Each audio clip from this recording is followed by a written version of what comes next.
Ya está, doctor, podemos empezar. Buenos días. Vamos a hacer nuestra actividad teórica del día de hoy. Vamos a revisar la semiología de problemas valvulares, aórtico y pulmonar. Iniciamos con insuficiencia aórtica. ¿Avanzó la diapositiva? No, doctor, sigue en la página de insuficiencia aórtica, en el título. Ya,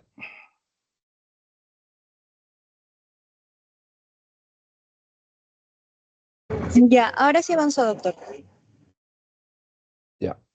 Me vas comunicando si avanza, ¿ya? Porque parece que hay un problema con internet, pero vamos a tratar de hacerlo despacio. Miren, la insuficiencia Ya, aórtica. está bien, doctor. Sí, me avisan. La insuficiencia aórtica viene a ser una alteración en la estructura de la válvula aórtica que le impide cerrarse adecuadamente. Es una incapacidad de la válvula aórtica de cerrarse bien. Por lo tanto, deja de cumplir la función fundamental de una válvula, que es impedir el flujo retrógrado. La sangre debería siempre ser impulsada en un sistema normal hacia adelante. El flujo debe ser siempre anterógrado. Pero si las válvulas comienzan a fallar, pues al momento de que la sangre debería mantener su flujo anterógrado, no lo puede hacer y puede regresar.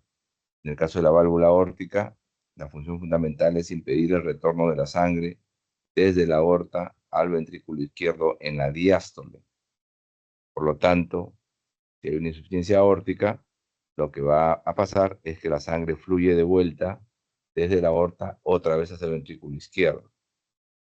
Hay diferentes causas de esta insuficiencia, pero podemos agruparlas en enfermedades propiamente de las válvulas, enfermedades de la raíz de la aorta y enfermedades de toda la aorta.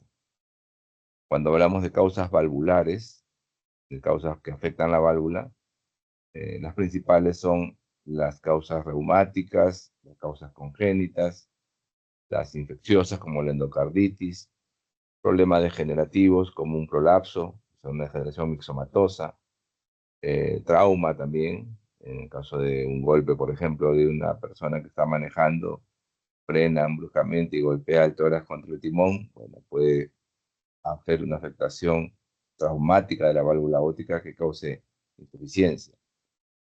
Sífilis, espondilitis anquilosante, como causas frecuentes de problemas propiamente de la válvula.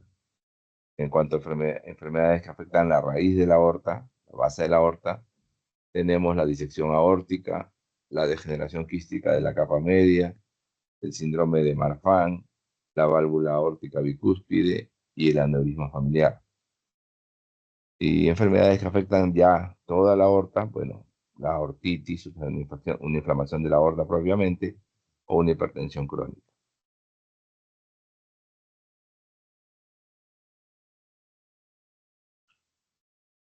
Debe haber avanzado a una diapositiva que dice fisiopatología en insuficiencia aórtica aguda. ¿Avanzó?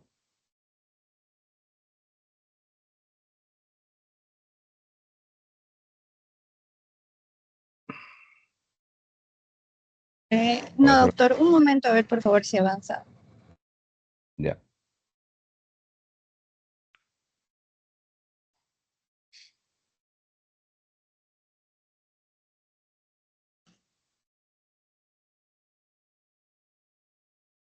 Ya, sí está, doctor. Listo. Em, Cuando hablamos de insuficiencia aórtica y hablamos de la fisiopatología, tenemos que diferenciar dos grupos. El primer grupo sería aquel en el cual esta falla, esta alteración en la válvula se presenta de manera súbita, rápida, aguda. Y la otra sería cuando es un proceso crónico, lento. En el caso de la insuficiencia aórtica aguda, la sobrecarga de volumen del ventrículo izquierdo se da de manera rápida, súbita. Y entonces aquí el problema es que la cavidad no va a tener el tiempo suficiente como para poderse dilatar lo adecuado. O sea, se va a dilatar, sí, por el volumen que le ingresa, pero no a un ritmo lo suficientemente rápido como para evitar el incremento de la presión. Una cavidad que se dilata muy rápidamente, que recibe muy rápidamente mucho volumen y no se dilata lo suficiente, va a aumentar su presión. Entonces, este incremento en la presión de llenado del ventrículo izquierdo incrementa lo que se llama la tensión de la pared. La tensión parietal es un determinante muy importante del consumo de oxígeno total del ventrículo izquierdo. Entonces, aquí lo que va a pasar es que este incremento del consumo de oxígeno va a generar lo que se llama isquemia.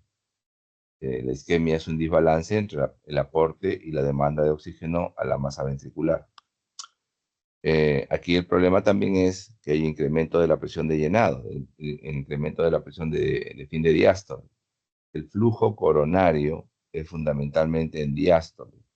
La irrigación de nuestro corazón se da durante la diástole. Si la presión de llenado se incrementa, va a afectar este flujo de perfusión coronaria. Entonces va a disminuir la perfusión. Vean ustedes entonces que hay un incremento del consumo y una disminución del aporte. Entonces, este desbalance entre aporte y demanda te lleva a lo que se llama isquemia.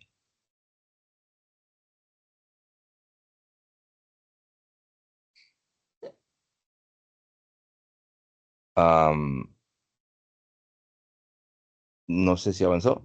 Ahora sí. Sí, sí, doctor. Ya. El aumento de esta presión de llenado es a veces muy importante si es aguda la situación. Normalmente una presión de fin de diástole normal en el ventrículo izquierdo más o menos está entre 5 a 8 milímetros de mercurio, pero aquí puede llegar fácilmente a superar los 30, 40 o más. Entonces aquí lo que sucede es que el ventrículo izquierdo, que recibe este volumen regurgitante, no tiene todavía un proceso de aumento del radio de la cavidad suficiente. Entonces esta poca distensibilidad del ventrículo izquierdo va a generar un incremento importante en la presión de llenado. Recordemos que el ventrículo izquierdo normalmente solamente en diástole recibe sangre que viene de la válvula mitral, pero aquí está recibiendo sangre del llenado mitral normal y también un flujo regurgitante que viene de la aorta. Entonces hay un flujo mixto, un volumen excesivo y el ventrículo, su tamaño, su radio de cavidad no ha aumentado mucho. Por lo tanto, es incapaz de acomodar este volumen excesivo y incrementa rápidamente su presión de llenado. Aquí el problema va a ser que este incremento en la presión de llenado va a comprometer retrógradamente también las presiones de aurícula izquierda y de la circulación pulmonar. Entonces, retrógradamente aún más puede afectar inclusive las cámaras derechas. O sea, puede comprometer también al ventrículo derecho.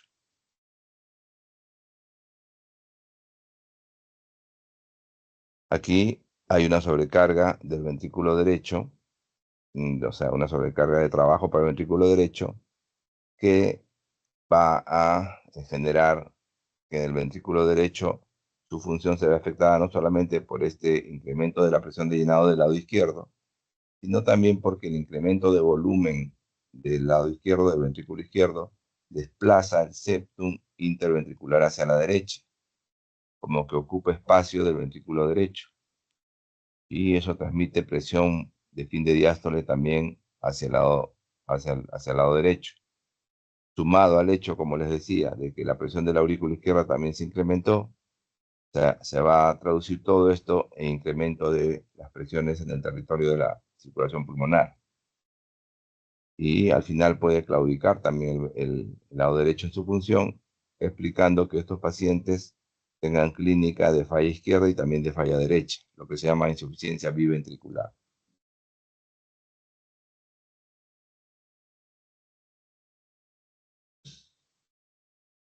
Ahora sí debe decir fisiopatología en insuficiencia aórtica crónica. ¿Es eso? Sí, sí, doctor. Sí. Ya.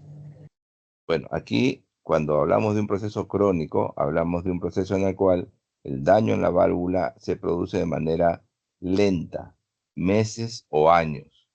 Ejemplo, una insuficiencia aórtica a consecuencia de una carditis reumática. a diferencia de la aguda, aquí lo que va a suceder es que se van a desarrollar o va a haber tiempo para que se desarrollen mecanismos de compensación, que son básicamente dos: la hipertrofia y la dilatación del ventrículo izquierdo. ¿A qué se refiere el término de hipertrofia? Se refiere al hecho que aumenta la masa muscular del ventrículo. O sea, hay un incremento de la pared, del grosor de la pared del ventrículo izquierdo. Y dilatación se refiere a incremento del radio de la cavidad. O sea, esta hipertrofia especial que se presenta aquí se llama hipertrofia excéntrica, porque a diferencia de la concéntrica, en la cual el radio de la cavidad no incrementa, aquí sí lo hace. Aquí sí lo hace, incrementa el radio de la cavidad. O sea, hay más capacidad de aceptar este volumen excesivo. Entonces se maneja mejor esta sobrecarga de presión y de volumen del ventrículo izquierdo y ya no incrementa tanto la presión de llenado. Esto va a facilitar que la circulación desde la circulación pulmonar, del territorio pulmonar hacia la aurícula izquierda, sea más fácil, más completa. Aquí tenemos ya una diapositiva que nos indica este proceso crónico, en la cual hay varias digamos, adaptaciones que se van a dar a nivel de la función ventricular para manejar esta sobrecarga de volumen. Primero, evidentemente, la sobrecarga de volumen del ventrículo izquierdo va a incrementar el volumen de llenado. O sea, va a haber más distensión de la sarcómera al final de la diástole. Por lo tanto, por la ley de Frank-Starling, eso va a incrementar la contractilidad, incrementando el volumen de expulsión, el volumen que se llama volumen sistólico, conocido como stroke volume. Eso va también a disminuir, la insuficiencia aórtica me refiero, va a disminuir la presión de la aorta durante la diástole. ¿Por qué? Porque si la válvula aórtica no cierra bien, la sangre regresa de la aorta al ventrículo izquierdo y el volumen dentro de la aorta cae rápidamente. Eso baja la presión de la aorta, la presión en la aorta en diástole. Y eso disminuye el volumen efectivo anterógrado, el volumen que va dirigido a los tejidos. ¿Ok? Entonces, tenemos aquí una de las principales explicaciones a muchos de los hallazgos semiológicos de la insuficiencia aórtica. ¿Cuál es? El incremento en la presión sistólica y la disminución en la presión diastólica. El incremento de la presión sistólica, evidentemente, originado por el incremento del volumen sistólico, o sea, el volumen que el ventrículo eyecta en cada latido. Recordemos la fórmula, ¿no? La fórmula de la presión es básicamente la presión que se genera, el volumen sistólico por la resistencia vascular. Entonces aquí lo que incrementa es el volumen sistólico, incrementando la presión, incrementa la presión sistólica. La diferencia entre presión sistólica y presión diastólica es conocida como la presión de pulso. Por ejemplo, si yo tomo a un paciente una presión de 120 sobre 70, la presión de pulso sería la resta de 120 menos 70. La presión de pulso ahí sería 50. ¿Ya? La presión de pulso normal es hasta 55 o 54. Entonces, una presión de pulso de 50 estaría normal. Pero ¿qué sucede aquí en la insuficiencia aórtica? En un paciente con insuficiencia aórtica, la presión sistólica va a subir, a aumentar, y la diastólica puede bajar. Por lo tanto, no es raro encontrar en estos pacientes presiones de 160 sobre 50, 160 sobre 60. Ahí sí la presión de pulso, la diferencia entre sistólica y diastólica se hace muy amplia. Tú restas 160 menos 60, te da 100, prácticamente el doble de lo normal. Y esta diferencia de presión sistólica y diastólica genera justamente una presión de pulso muy alta, que es uno de los hallazgos más característicos, ¿no? La amplitud del pulso muy elevada es uno de los hallazgos más característicos de la semiología de la insuficiencia aórtica. Ese es uno de los datos más importantes de esta fisiopatología, la diferencia de presiones entre sistólica y diastólica. ¿Y cuál es el otro dato importante? El otro dato importante es que este incremento en el volumen de expulsión, en la presión arterial sistólica, aumenta la tensión parietal. Eso incrementa el consumo miocárdico de oxígeno. Pero, por el otro lado, ya hemos dicho que la presión diastólica aórtica va a disminuir, va a caer. ¿Ya? Entonces, esto disminuye el tiempo de diástole. El tiempo diastólico es muy importante porque es el tiempo en el cual se produce la irrigación de nuestro corazón. Es el tiempo en el cual se produce la perfusión coronaria. Entonces, en general, lo que tendríamos aquí es el segundo punto fundamental de esta diapositiva, que es que el consumo miocárdico de oxígeno se va a incrementar y el aporte de oxígeno al miocardio va a disminuir. Entonces, es un desbalance, porque se incrementa el consumo, pero no se sigue de un aumento del aporte, más bien hay una disminución del aporte, causando lo que se llama isquemia miocárdica.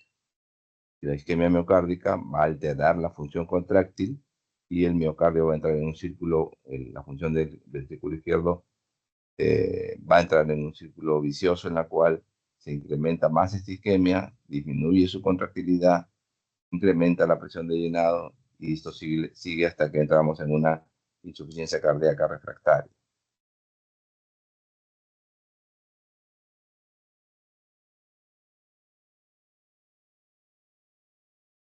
Avanzó, la diapositiva debe decir síntomas de insuficiencia aórtica. Sí, sí, doctor. Ya. Entonces, los síntomas, ¿a qué se van a deber? Bueno, se van a deber a este incremento de volumen sistólico, o sea, un incremento de volumen de eyección con una caída en la presión diastólica. Esto va a dar origen a evidencia de palpitaciones y movimientos involuntarios en la cabeza, en el tórax, a nivel de diferentes zonas de nuestro cuerpo, a nivel de diferentes partes de la anatomía. Ahí vamos a notar este incremento importante en la presión de pulso. Segundo, ¿qué va a haber? Puede aparecer angina. La angina es el dolor torácico producto de la isquemia. Ya he explicado que aquí va a haber un desbalance entre aporte y demanda de oxígeno. Entonces, el paciente va a entrar o va a presentar o puede presentar dolor torácico anginoso, una insuficiencia coronaria, un desbalance entre aporte y demanda de oxígeno. También va a haber una presión de llenado del ventrículo izquierdo incrementada, que se transmite muchas veces hacia la aurícula izquierda. Si recordemos que en el flujo, en la circulación cardiovascular, todo flujo es por diferencia o gradiente de presión. Entonces, si hay un incremento en la presión de llenado del ventrículo izquierdo, para que la aurícula izquierda le pase sangre, tiene que también incrementar su presión. Y retrógradamente también va a incrementar la presión a nivel de la circulación pulmonar. Eso puede originar congestión en los alvéolos, originando disnea, ortopnea, disnea paroxística nocturna, inclusive edema pulmonar. Si es agudo el problema, seguramente va a llevar a edema pulmonar. Y finalmente va a comprometer las cámaras derechas también, porque si hay hipertensión pulmonar, si el territorio pulmonar incrementa sus presiones de trabajo, la carga de trabajo también se va a trasladar hacia el ventrículo derecho y se termina en una insuficiencia cardíaca congestiva con signos también de falla derecha, edema periférico, hepatomegalia, ingurgitación yugular, ascitis, una insuficiencia cardíaca congestiva. Tenemos la gráfica en la diapositiva del hallazgo más importante en la auscultación de la insuficiencia aórtica. El hallazgo aquí es la aparición de un soplo diastólico, soplo en diástole. O sea, inmediatamente después del segundo ruido se presenta este soplo, ¿no? Sobre todo en el área aórtica o accesoria aórtica. En algunos pacientes, esta sobrecarga de volumen, sobre todo en los agudos, esta sobrecarga de volumen en el ventrículo izquierdo hace que en el siguiente latido, en el siguiente ciclo cardíaco, este mayor volumen que se requiere expulsar genere una especie como de relativa estrechez en la salida de la sangre del ventrículo izquierdo, una especie de estenosis aórtica relativa, y puede aparecer un soplo sistólico aórtico funcional, un soplo sistólico aórtico funcional similar al que se ve en la estenosis aórtica. Pero no es que la válvula no abra bien, o sea, la válvula abre.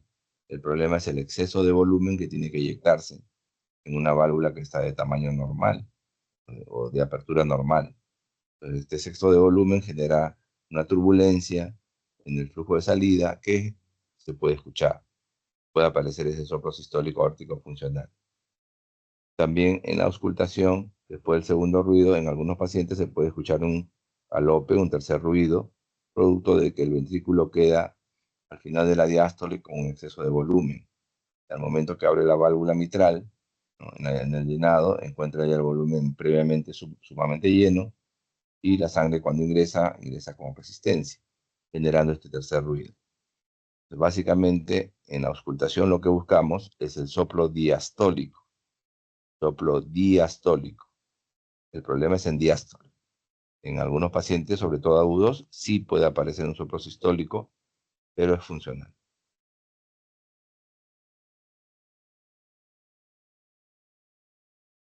Entonces, en el examen físico, ¿qué es lo que podemos encontrar? El primer ruido puede estar un poco disminuido, ¿no? Puede estar un poco bajo, porque a veces el gasto cardíaco que se genera en la contracción es un gasto anterogrado disminuido también, que es regurgitación. El segundo ruido puede tener un desdoblamiento paradójico. ¿A qué se refiere un desdoblamiento paradójico del segundo ruido? El hecho es que el segundo ruido se origina por el cierre de las válvulas sigmoideas, aórtica y pulmonar. Y normalmente tiene un orden de cierre. Se cierra primero la aórtica y luego se cierra la pulmonar. Pero aquí hay un exceso de volumen que el ventrículo izquierdo debe eyectar, porque le regresó sangre en la diástole en exceso, por la insuficiencia aórtica. Entonces, eso retrasa el cierre de la aorta. Hay más volumen que eyectar, toma más tiempo inyectar exceso de volumen y se retrasa un poco el cierre de la válvula aórtica. Este cierre retrasado de la aórtica invierte el orden de cierre normal. Hemos dicho, primero debe cerrarse la aórtica y después la pulmonar. Pero aquí, debido a este retraso, el cierre aórtico se retrasa y se produce una auscultación en la cual es posible encontrar el segundo ruido desdoblado. Por eso se llama paradójico. Paradójico porque aquí es básicamente una inversión del orden de cierre normal. El soplo es diastólico, es un soplo regurgitante de alta frecuencia, por lo tanto se escucha mejor con la parte del diafragma del estetoscopio. Y es mejor poner al paciente en una posición en la cual lo hagamos sentar y inclinar el tórax hacia adelante un poco. Sentado, inclinado el tórax hacia adelante y le hacemos expirar. Le decimos al paciente que bote el aire para poder escuchar mejor este soplo regurgitante de alta frecuencia. En algunos pacientes puede encontrarse también un soplo en el área mitral. ¿Por qué? La columna de sangre que regurgita de la válvula aórtica impide la apertura adecuada de la válvula mitral. Eso se llama el soplo de Austin-Flint. Un soplo también similar al de la estenosis mitral. Es un soplo tardío diastólico en el área mitral, Austin-Flint. Pero de lejos lo más importante en el examen físico, en la semiología de la insuficiencia aórtica, es la diferencial importante de presiones, sistólicas muy altas y diastólicas bajas, presión de pulso incrementada. Eso va a explicar mucho de los signos que se va a encontrar en esta patología. Choque de punta dinámico y puede aparecer frémito.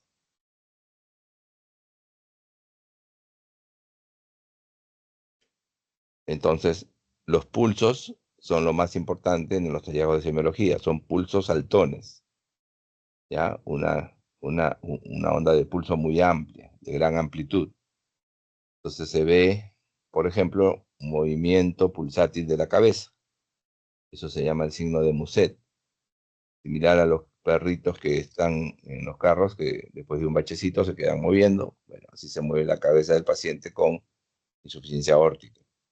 El signo de Landeff es el movimiento pulsátil de la pupila, Müller, la úvula, el de Rosenbach, la pulsación del hígado, Gerhardt es el vaso, Quinque, pulsación del lecho unguial, y signo del pistoletazo en la sístole femoral. Bueno, entonces, en general, los nombres no interesan. Lo que interesa es el hecho de que veamos movimientos pulsátiles muy amplios, muy hiperdinámicos en diferentes lugares de la economía, ¿no? del cuerpo del paciente. En el rayo X aquí lo que vamos a notar es crecimiento ya del ventrículo izquierdo con un desplazamiento de la silueta radiológica hacia abajo y hacia la izquierda.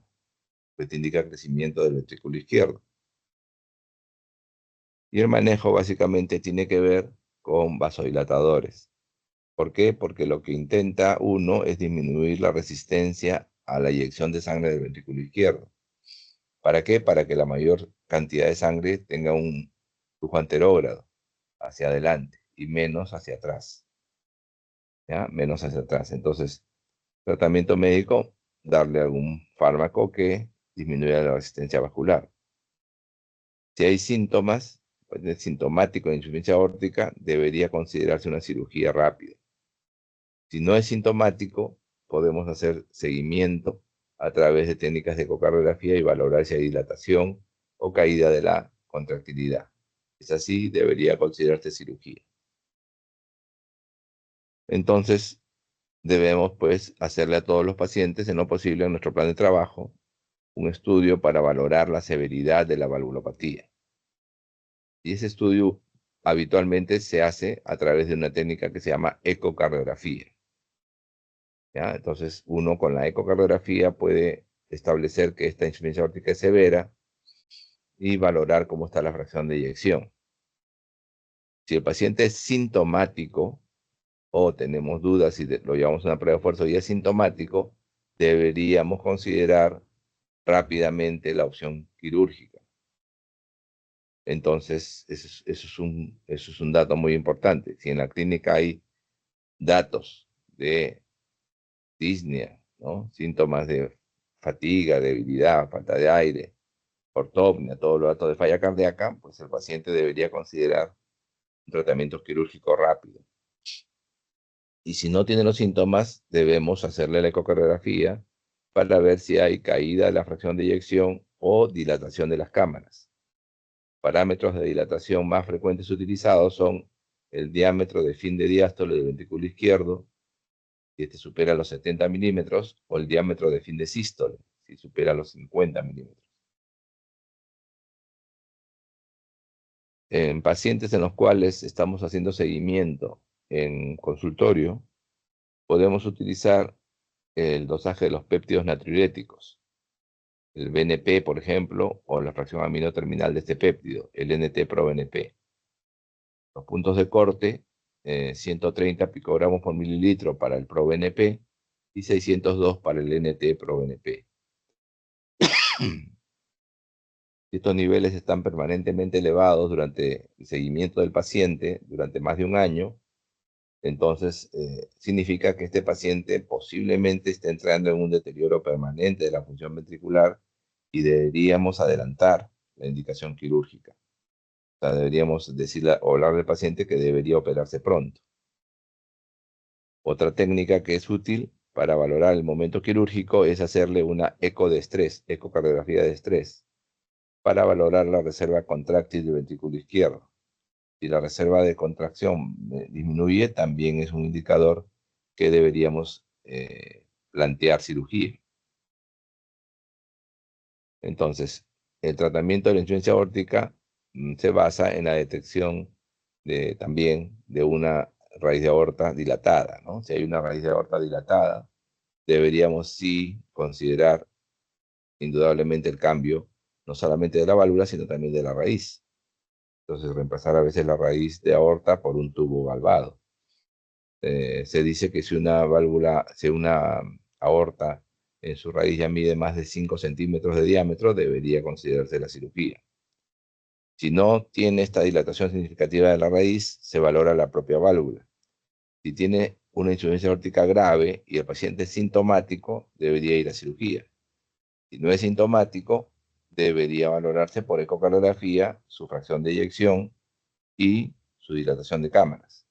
Si la fracción de eyección es menor al 50% o los diámetros están en la cavidad ventricular dilatados, diámetro de fin de diástole mayor de 70 o diámetro de fin de sístole mayor de 50, deberían considerarse tratamientos quirúrgicos.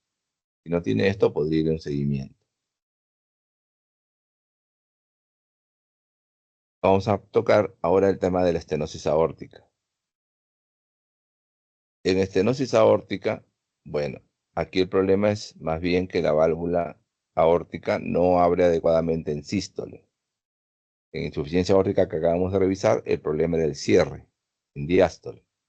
En estenosis aórtica, el problema es en sístole, porque aquí la válvula aórtica durante la contracción del ventrículo va a ser, va a ser incapaz de adecuarse, de abrirse adecuadamente y va a impedir, ¿no?, un flujo sistólico desde el ventrículo izquierdo hacia la aorta.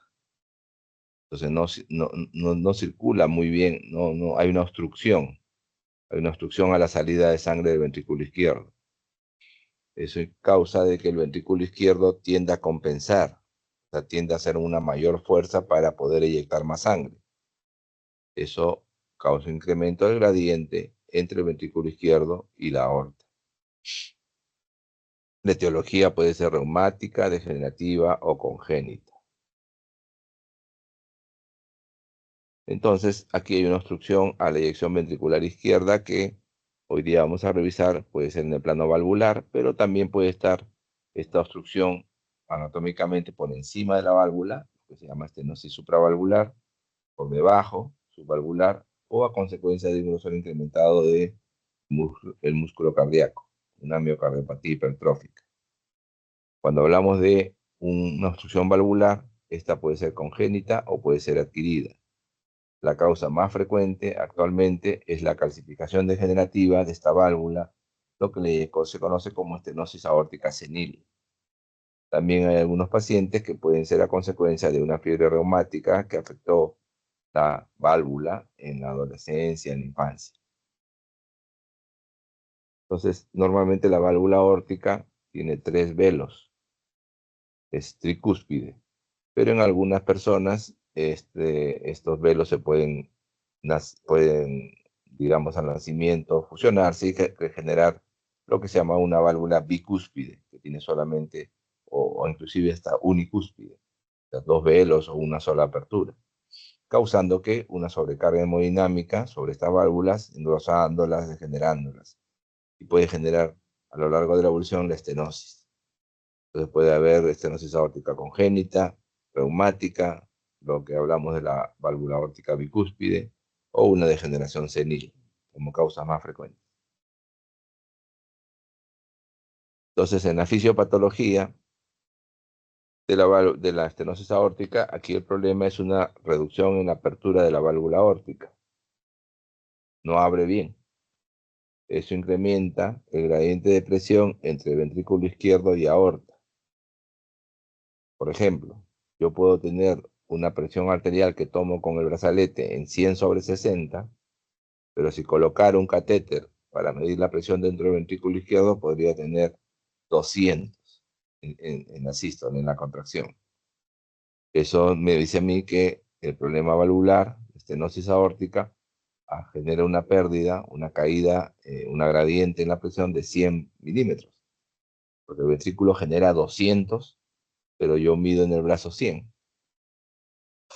Entonces, esta gradiente de presión genera una sobrecarga de trabajo, una sobrecarga de contracción importante en el ventrículo. El ventrículo tiene que hacer un esfuerzo mucho mayor para mantener una presión de perfusión periférica sistémica normal. Eso va a generar cambios en el ventrículo. El mecanismo de compensación aquí es la hipertrofia ventricular concéntrica. ¿Ok? A diferencia de la insuficiencia que era excéntrica, aquí en la estenosis aórtica es concéntrica. Es decir, el diámetro, el radio de la cavidad, inclusive puede hasta disminuir.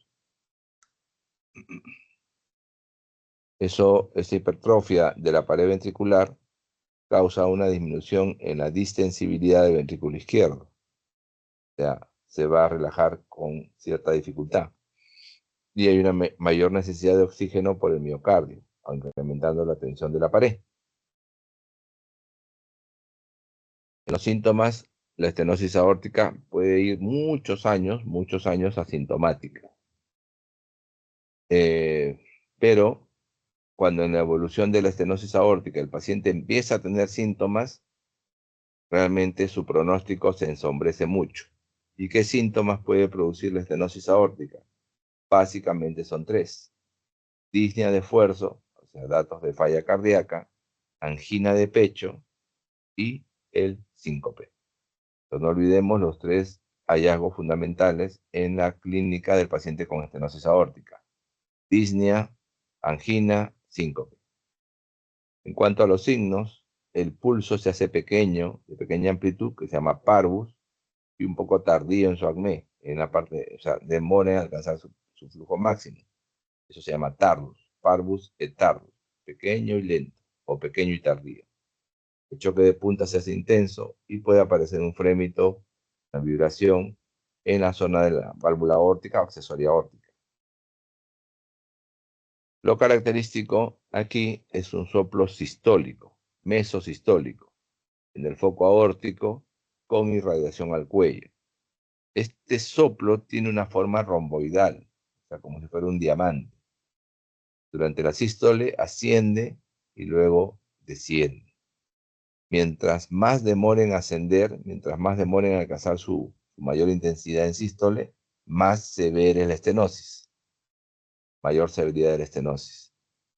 Entonces no se olviden aquí que el soplo es sistólico, mesosistólico, forma de rombo, ascendente decreciente, foco aórtico con irradiación al cuello. Desdoblamiento paradójico del segundo ruido por el retraso en el cierre de la válvula aórtica, presencia de cuarto ruido y también puede haber disociación estetoacústica. Entonces aquí el diagnóstico es en base a los hallazgos a lo que es la parte de la anamnesis, ¿no? O sea, nos va a dar una sospecha intensa de diagnóstico, porque podemos tener angina, síncope, insuficiencia cardíaca, los datos fundamentales que hemos estado comentando en la parte de los datos clínicos que el paciente te da. La angina sería porque hay una falta de aporte, porque hay un incremento de la demanda de oxígeno y en algunos pacientes también porque se presenta enfermedad coronaria asociada.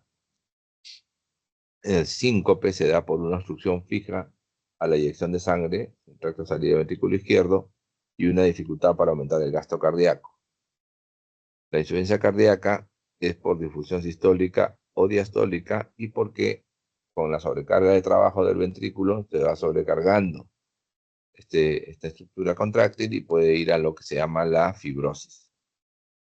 El soplo, hemos comentado, soplo en sístole, ¿no? En forma de rombo, ¿no? Como un diamante, asciende y desciende, descendente y decreciente, y a veces se escucha en estos pacientes un clic de apertura antes del soplo. Normalmente uno solamente escucha el cierre de las válvulas, es lo normal, ¿no? Primer ruido, cierre de las válvulas auriculoventriculares, segundo ruido, cierre de las válvulas sigmoideas, pero en esta patología, debido a que la válvula aórtica puede estar calcificada, fibrosada, se puede escuchar su apertura. Entonces, antes del soplo sistólico, se puede escuchar ese clic de apertura en algunos pacientes. La valoración de la severidad se hace a través de una técnica, al igual que en la insuficiencia, que se llama la ecocardiografía. Y la ecocardiografía permite establecer varios parámetros de severidad. Uno de ellos es el orificio. O sea, puede uno calcular con las técnicas de mediciones que tiene la ecocardiografía cuál es el área de este orificio. El área del orificio de la válvula aórtica, me refiero, ¿no?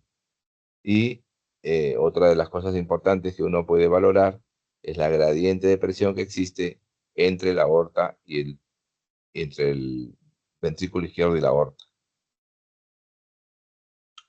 Y uno puede clasificar entonces como severo a la estenosis aórtica si tenemos algunos criterios valorados por la ecocardiografía. Por ejemplo, la velocidad del jet, la velocidad del jet de eyección, digamos, la velocidad de la sangre al salir a través de ese orificio estenosado. Si es de más de 4 metros por segundo, se considera que la estenosis aórtica es severa. Si la gradiente media entre el ventrículo izquierdo y la aorta es mayor de 40 milímetros de mercurio, también es severa. Si el área de la válvula aórtica es menor de 1 centímetro cuadrado, severo. El área indexada se refiere a la relación de la apertura valvular medida sobre la superficie corporal. Si es menor a 0,6, severo. Y el radio de la velocidad menor a 0,25, todo eso indica severidad. Entonces, no olvidemos que tenemos que vigilar muy atentamente en la estenosis aórtica la aparición de los síntomas. Habíamos comentado que puede existir un periodo de varios años en el cual el paciente puede permanecer asintomático, pero aquí tenemos una imagen que representa la curva de supervivencia y vemos cómo una vez que inician los síntomas, la curva de supervivencia cae abruptamente. ¿Eso qué significa? Que apenas el paciente empiece a tener síntomas, deberíamos considerar que el paciente debería operarse rápido, porque si nos demoramos, el paciente puede perderse, puede tener un fallecimiento. Y aquí podemos relacionar los síntomas con el tiempo de vida media, la supervivencia media en años. La angina tiene una supervivencia media de 5 años, el síncope de 3 años y la disnea o falla cardíaca de 2 años. Entonces el paciente comienza a tener angina, tú le puedes estar diciendo, mire señor, tenemos que considerar ya, ¿no?, una operación para reemplazar esta válvula que se ha cerrado. Y si tiene síncope, pues con más razón, porque ya el tiempo de supervivencia, vida media de supervivencia se acorta, ¿no? Y peor aún si tiene insuficiencia cardíaca, si tiene disnea, más corto aún.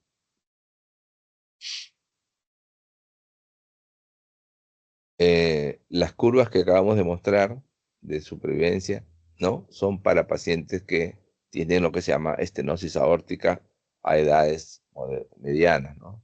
30 años, 50 años. Pero en niños y en jóvenes, si tienen estenosis aórtica severa, hacemos ecocardiografía y vemos que es severa, estos pacientes jóvenes o niños deben ir a cirugía muy precoz, porque estos pacientes van a presentar un riesgo de muerte súbita. O sea, no hay que esperar en ellos, a diferencia del adulto, que presenten la angina o el síncope o la disnea, porque aquí el paciente puede fallecer de un momento a otro, o sea, lo que se llama muerte súbita. Entonces, aquí hay que considerar niños y jóvenes como pacientes de alto riesgo. En los pacientes pues, que no son niños ni jóvenes, uno puede esperar a que aparezcan los síntomas. Ya hemos hablado del tiempo de supervivencia media, ¿no? 5 años si empieza con angina, 3 si aparece el síncope, y 2 años después que se manifiesta la disnea, la insuficiencia cardíaca.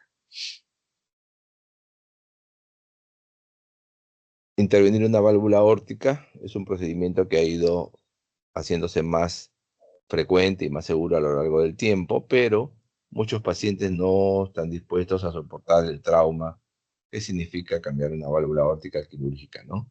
Porque tendría pues uno que parar el corazón, hacer una esternotomía.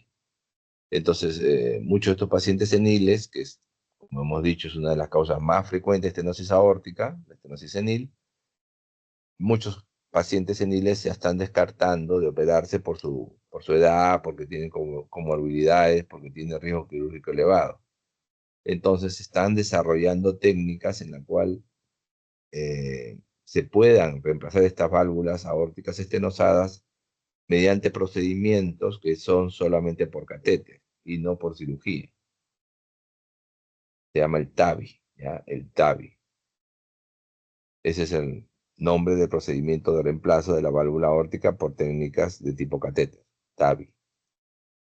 Entonces, recordemos, si el paciente está sintomático, ¿no? Si el paciente está sintomático, debería considerarse indudablemente un tratamiento quirúrgico o un TAVI, a menos que el paciente tenga, pues, por la edad, por comorbilidades, por enfermedad de fondo, alguna que haga que el tratamiento quirúrgico no esté indicado, ¿no? No sea adecuado, tratamiento médico en ese caso. Si el paciente no tiene síntomas, valoramos su fracción de eyección también, al igual que para el caso de la insuficiencia aórtica. Si la fracción de eyección está empezando a deteriorarse, debemos indudablemente considerar cirugía. Si la fracción de eyección está todavía conservada, estamos hablando de paciente asintomático y está conservada, uno puede pedirle al paciente una prueba de esfuerzo. Y la prueba de esfuerzo valora la aparición de síntomas, ya hemos dicho los síntomas, ¿no es cierto? Disnea, angina, síncope. O también puede presentarse lo que se llama una respuesta de la presión arterial inadecuada. Normalmente la presión arterial en el esfuerzo debería subir, En estos pacientes con estenosis aórtica pueden presentarse caídas de la presión arterial por debajo de los valores basales. Siendo eso la presencia de esta caída de la presión arterial o de los síntomas, considerar cirugía. Si no, bueno, puede ir a tratamiento médico o revaluaciones periódicas. Hablamos un poquito de insuficiencia de las válvulas pulmonares. En el caso de la válvula pulmonar, la insuficiencia pulmonar como causa congénita es un poco rara y las causas más frecuentes son las adquiridas, a consecuencia de hipertensión pulmonar o una endocarditis. Otras causas un poco más raras, también el síndrome de Marfan y la insuficiencia pulmonar iatrogénica por un catéter que se haya colocado médicamente a través de esta válvula. Entonces, en la fisiopatología, aquí lo que va a pasar es que se va a sobrecargar de volumen las cámaras derechas. Se dilata el ventrículo derecho, ¿no? Se incrementa por la ley de Frank-Starling la corrección del ventrículo derecho, se incrementa la presión sistólica pulmonar, cae la presión diastólica pulmonar, algo parecido a lo que hemos estado comentando en la fisiopatología de la insuficiencia aórtica. Entonces hay una diferencia en cuanto a presiones entre sistólica y diastólica en el territorio pulmonar y se puede dar lo que se llama la danza iliar de Pecci. Recordemos que aquí también puede haber una dilatación del ventrículo derecho, lo que compromete el anillo de la válvula tricúspide y puede generar una insuficiencia tricúspide funcional. En pacientes que se presentan con cardiopatías congénitas, en la cual la circulación del flujo, ¿no? En el caso de la cardiopatía congénita, usualmente va de izquierda para derecha. Si el paciente desarrolla hipertensión pulmonar, puede invertir la dirección de este shunt, de este cortocircuito. Entonces, en vez de ser de izquierda para derecha, se hace de derecha para izquierda y sangre desoxigenada puede hacerse sistémica. Y puede aparecer lo que se llama cianosis. Y esto se llama el síndrome de Eisenmenger. Eisenmenger. Entonces, aquí generalmente el compromiso de la válvula pulmonar va asociado a compromisos también de válvulas del lado izquierdo. Entonces, habitualmente, como va comprometida válvulas del lado izquierdo, el cuadro clínico predominante es de esa patología. Recordemos la aparición de cianosis si se produce la inversión del shunt en el paciente con cardiopatía congénita.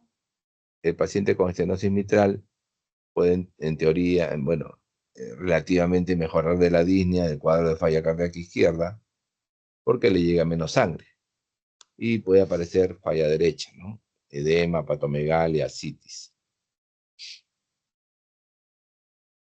Aquí lo que va a aparecer entonces es un impulso sistólico a nivel del área parasternal izquierda, impulso ventricular derecho, signo de Dressler. Normalmente recordemos, el choque de la punta está ubicado en el quinto espacio intercostal, línea medio clavicular.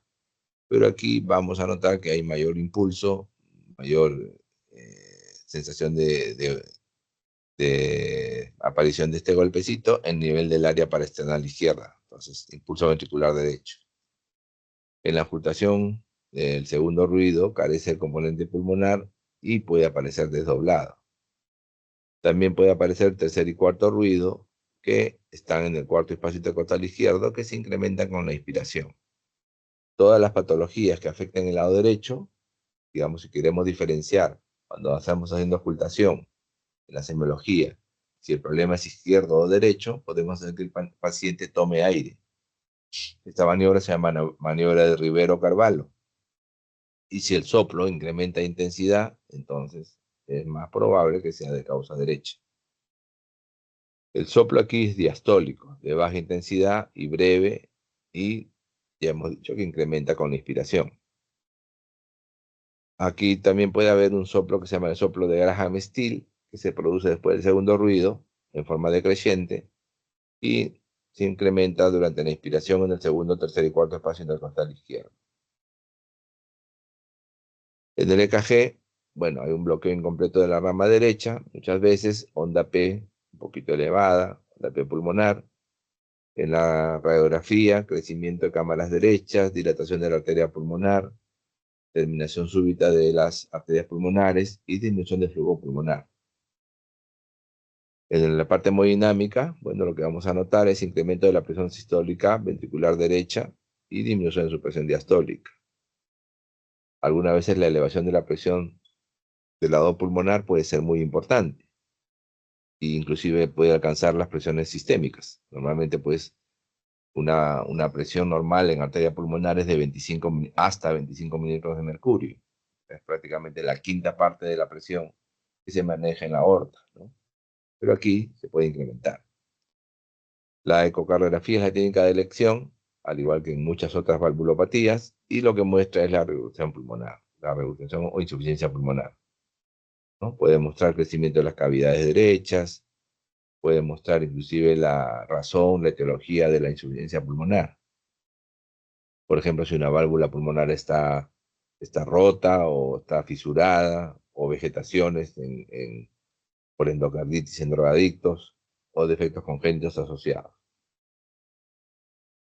Entonces, en la radiografía de tórax, aquí lo que vemos es datos de crecimiento de cámaras derechas, doble imagen, doble contorno a nivel de la aurícula derecha y desplazamiento de la silueta hacia la derecha. En la ecocardiografía, los datos de insuficiencia cardíaca de compromiso derecho se van a notar sobre todo en la relación entre el ventrículo derecho y el ventrículo izquierdo. Normalmente el ventrículo izquierdo debería ser mucho más notable que el derecho, pero aquí el derecho, debido a la misma insuficiencia, causa una dilatación de la cámara derecha y eso afecta el tamaño, ¿no? Se evidencia un incremento del diámetro de la cavidad. En el tratamiento podemos usar digital, diuréticos, inhibidor de enzima convertidora para disminuir en parte la hipertensión arterial pulmonar. Pero normalmente, digamos, el cambio de la válvula por una bioprótesis o prótesis puede indicarse. Este cambio no está indicado en insuficiencia pulmonar de tipo funcional.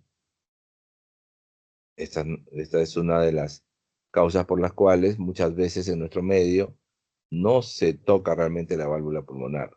Muy raras ocasiones se han indicado reemplazos de pulmonar únicos, digamos. Finalmente, toquemos un poco de la estenosis pulmonar.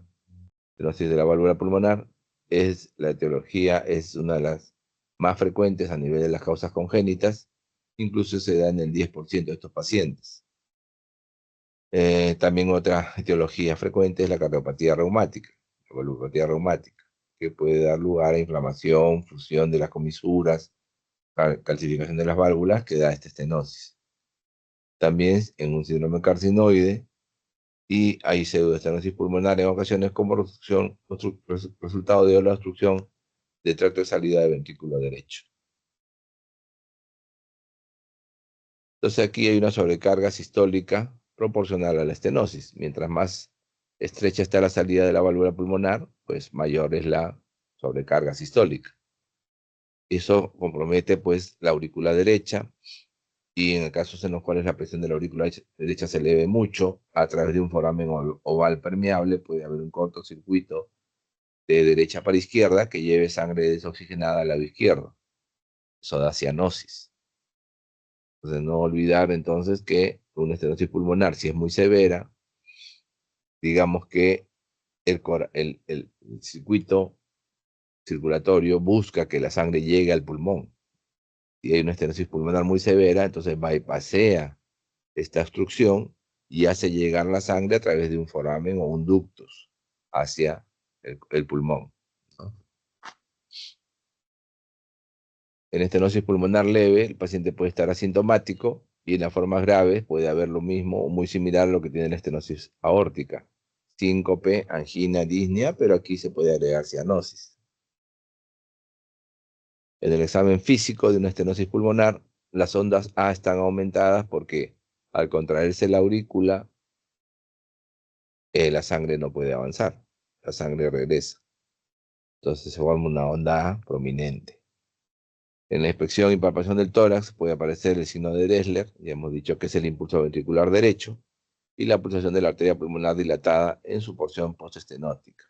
También puede aparecer un frémito. El soplo aquí es sistólico en el área pulmonar, soplo sistólico y activo, romboidal. Mientras más tardío es la parte más intensa del soplo en la sístole, mayor es la gravedad de la estenosis. El componente pulmonar del segundo ruido puede estar disminuido en intensidad y se retrasa. Entonces puede haber un desdoblamiento aquí del segundo ruido. Pero no es paradójico porque aquí lo que desdobla el segundo ruido es el retraso del cierre pulmonar. Entonces no es lo mismo que en el caso del aórtico. Y puede producirse un cuarto ruido en algunos casos. En el EKG va a haber evidencia de crecimiento de cámaras derechas.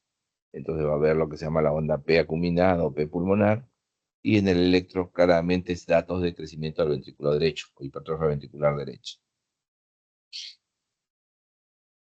En los rayos X puede haber una dilatación del tronco de la arteria pulmonar y dilatación del borde derecho de la silueta cardíaca, indicando crecimiento de cámaras derechas. En la hemodinámica, cuando medimos las presiones, la gradiente es leve si es menor a 50, moderada si está entre 50 y 70, y severa si es superior a los 70 milímetros de mercurio de gradiente.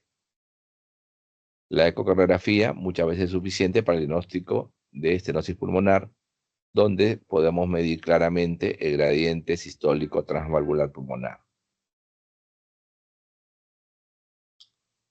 En el tratamiento, si el paciente es un niño y tiene estenosis pulmonar, se le puede intentar dilatar la válvula con un balón. Sobre todo si el niño tiene cianosis, tiene falla cardíaca o bajo gasto, o su gradiente es importante, ¿no? El gradiente entre lo que es el ventrículo derecho y la arteria pulmonar. Si el gradiente es mayor de 50, entonces considerar dilatarlo con balón. En la estenosis pulmonar infundibular persistente puede utilizarse beta bloqueadores, ¿no?, como tratamiento alternativo a la cirugía. Muy bien.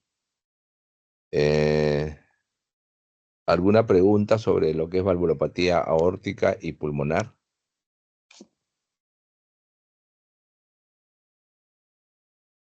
Bueno, casi en el tiempo exacto. Al igual que en la clase anterior, por favor, a la señorita delegada que me envíe la lista de asistencia, ¿ya? Por favor, a mi WhatsApp.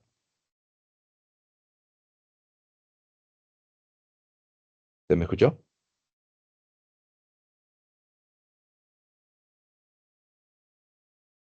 Hola, delegado, delegada. Sí, sí, doctor. ¿Me escuchó? Ya. Por favor, me envíes la lista de asistencia a mi WhatsApp.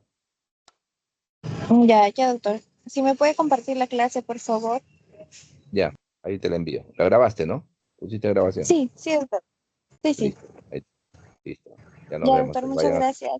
hasta luego.